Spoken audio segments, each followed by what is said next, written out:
नमस्कार दोस्तों, good evening. आज का डेट है 28 फेब और अभी नाइट का लगभग 9 बज रहा है। आज हम बात करने वाले हैं रिलायंस इंडस्ट्री के बारे में। आपको भी पता है शेयर मार्केट का नंबर 1 कंपनी है, इसका रैंकेज नंबर 1 पे आता है अकॉर्डिंग टू मार्केट कैप के हिसाब से। इसके अंदर खुद 4 कंपनियां, कौन सी 4 कंपनियां हैं उस बारे में आपसे मैं डिस्कशन अभी करूंगा। चलिए, सबसे पहले आज का कंपनी का मैं बिजनेस के बारे में बात करता हूँ। कंपनी का आज का बिजनेस कैसा रहा, मार्केट में कितना रिटर्न दिया आज का, वो देख लेते हैं। 1 डे में कंपनी का आज का रिटर्न देख लीजिए, 3.31% रिटर्न दिया है। रुपये में बात किया जाए तो 75.60 पॉजिटिव में जाके इसका बंद हुआ है। और जो सीएमपी था, मतलब सीएमपी आपको भी पता है करंट मार्केट प्राइस, वो 2359.55 के आसपास का रहा। अगर आज का पूरे दिन का हाई का बात किया जाए तो आज का इनका हाई है 2367, जो अपने लगभग हाई के आसपास का बंद हुआ है, और लो है 2243 के आसपास। इसका मतलब यहाँ पे एक चीज ये भी होता है कि अगर कंपनी आज नियर बाय हाई के आसपास बंद हुआ है, जो इसका सीएमपी है, तो इसका मतलब हुआ कि कल जो कंपनी ओपन होगी, हो सकता है कंपनी फर्स्ट आवर में आपको पॉजिटिव में नजर आ सकता है, सेकेंड हाफ में हो सकता है नेगेटिव भी जाए या फिर पॉजिटिव में कंटिन्यू मूवमेंट रहे। अब 1 वीक के पैरामीटर पे कंपनी का रिटर्न देख लेते हैं। 1 वीक के पैरामीटर पे कंपनी का रिटर्न है -5.31% है, जबकि कंपनी का हाई था 1 वीक में 2437 के आसपास और लो गया है 2243 के आसपास। 1 मंथ के पैरामीटर पे कंपनी का रिटर्न रहा लगभग 3.23% नेगेटिव में रिटर्न रहा है। हाई रहा है 2456 का रहा और लो है 2243 के आसपास का।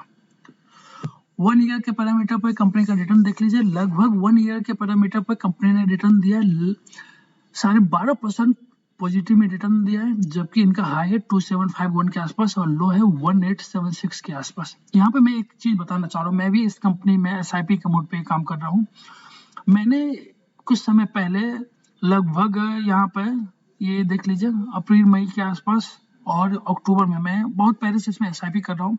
अक्टूबर में मैंने 10 स्टॉक ले लिया था 2700 के आसपास, और आज इसका सीएमपी है 23 के आसपास, 2359 के आसपास। तो क्या इस कंपनी का मुझे स्टॉक बेच देना चाहिए था? अपने हाई से बहुत ज्यादा नीचे आ गया है, इसके बारे में मैं आपको आगे बताऊंगा। 5 ईयर के पैरामीटर पर अगर कंपनी का बात किया जाए तो 5 ईयर के पैरामीटर पर कंपनी ने रिटर्न दिया है 281% पॉजिटिव में रिटर्न दिया है। और मैक्सिमम को बात किया जाए, मैक्सिमम मतलब 2000 से लेके, यहाँ पे देखिए 2000 से लेके 2021 तक कंपनी का रिटर्न रहा लगभग 3700% पॉजिटिव में रिटर्न दिया है। बेहतरीन रिटर्न दिया है, एक मल्टी बैगेज रिटर्न दिया है कंपनी ने। पिछले 20 साल में आपका पैसा कितना गुना कर दिया है, आप खुद भी, आपको पता है। CAGR आप खुद भी निकाल सकते हो। CAGR क्या होता है मैंने अपना लास्ट वीडियो में बताया हूँ, आप वहां पे जाके देख सकते हो CAGR क्या होता है। कंपनी देखिए, कंपनी किस फील्ड में काम करती है। कंपनी सबसे पहले वायर, गैस, रिफाइनिंग और मार्केटिंग के फील्ड में काम करती है। मतलब ये 4 कंपनी मिलके एक कंपनी है रिलायंस। अगर आप रिलायंस का स्टॉक लेते हो तो समझो आपने 4 कंपनी का स्टॉक एक फील्ड, मतलब एक कंपनी में 4 कंपनी का मार्केट वैल्यू इक्वल है। कंपनी का ये एक लार्ज कैप कंपनी है। कंपनी का मार्केट कैप देख लीजिए 15,45,164 लाख करोड़ की है, और शेयर मार्केट में इसके नियर बाई एक ही कंपनी है, वो TCS है। और जहां तक मुझे याद है TCS का मार्केट कैप लगभग 12 लाख करोड़ के आसपास का है, और ये है लगभग 15 लाख करोड़ के आसपास। मतलब TCS और इसमें लगभग 3 लाख करोड़ का गैप है। इसका मतलब क्या, ये एक दिन में TCS क्या रिलायंस को ऊपर भाग जाएगा? बिल्कुल भी नहीं भागने वाला। 3 लाख करोड़, आप समझ रहे हैं ना कितनी बड़ी अमाउंट होता है। अगर की मैट्रिक्स का बात किया जाए तो कंपनी का पी रेशियो 31.45%। क्या ये महंगा है?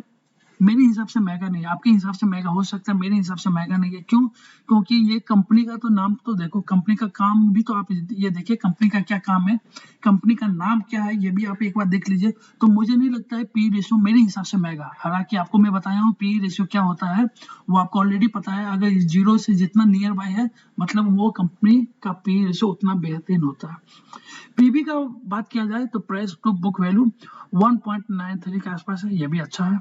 डिविडेंड यील्ड 0.31% है, और डिविडेंड क्या होता है वो भी मैं आपको लास्ट वीडियो में बताया हूँ, आप वहां पे जाके देख सकते हो डिविडेंड क्या होता है। फिर भी मैं बता देता हूँ, डिविडेंड वो स्टॉक होता है या वो चीज को बोला जाता है, लास्ट ईयर कंपनी ने जितना डिविडेंड दिया है पूरे साल में, उसको करंट CMP से अगर डिवाइड करेंगे, वो उसका डिविडेंड यील्ड हो जाता है। जबकि सेक्टर का पी रेशियो है 16 का, सेक्टर का पीवी है 1.57 और सेक्टर का डिविडेंड यील्ड है 2.09%। तो मुझे लगता है ये जो कंपनी का की मैट्रिक्स है वो बहुत ही बेहतरीन है अकॉर्डिंग टू माय पैरामीटर। अब यहाँ पे देखिए 61%, ये क्या हुआ, फोरकास्टिंग है। फोरकास्टिंग मतलब आने वाले 1 ईयर के लिए। इसका मतलब ये हुआ कि कंपनी पे जो नजर रखे हुए हैं उनमें से 61% का ये मानना है कि कंपनी अगले 1 साल में अच्छा परफॉर्मेंस कर सकता है अगर अभी भी आप इस स्टॉक को अपने पोर्टफोलियो में ऐड करते हो तो। अब हम कंपनी का फाइनेंशियल स्टेटमेंट के बारे में डिस्कशन करेंगे। आइए, फोरकास्टिंग ऑलरेडी हम डिस्कशन कर चुके हैं। फाइनेंशियल स्टेटमेंट कंपनी के लास्ट 4 साल में क्या रिटर्न है वो देखने की कोशिश करेंगे, जानने की कोशिश करेंगे। देखिए, कंपनी का टोटल रेवेन्यू 2018 से लेकर 2021 तक कितना रेवेन्यू रहा वो देखते हैं। 2018 में कंपनी का रेवेन्यू रहा 4,01,685 करोड़। ये जितने भी फिगर आप देख रहे हो ना, ये सभी फिगर करोड़ में है। 2019 में ये बढ़ के हो जाता है 5,77,698 करोड़ के आसपास, जबकि 2020 में फिर से बढ़ के हो जाता है 6,10,806 करोड़ और 2021 में घट के हो जाता है 5,0153 करोड़। ये जो डिक्रीज हुआ है ये कोविड के कारण, जो दोबारा इंडिया में लॉकडाउन हुआ था उसके कारण ये डिक्रीज हुआ है। तो क्या 2022 में ये कम होगा? बिल्कुल नहीं, क्योंकि इंडिया में आपको पता है हर चीज अब ओपन हो गया है। तो इस बार का जो इनका टोटल रेवेन्यू आने वाला है, देखिएगा, मुझे लगता है 7 लाख करोड़ के आसपास का इनका टोटल रेवेन्यू रहेगा।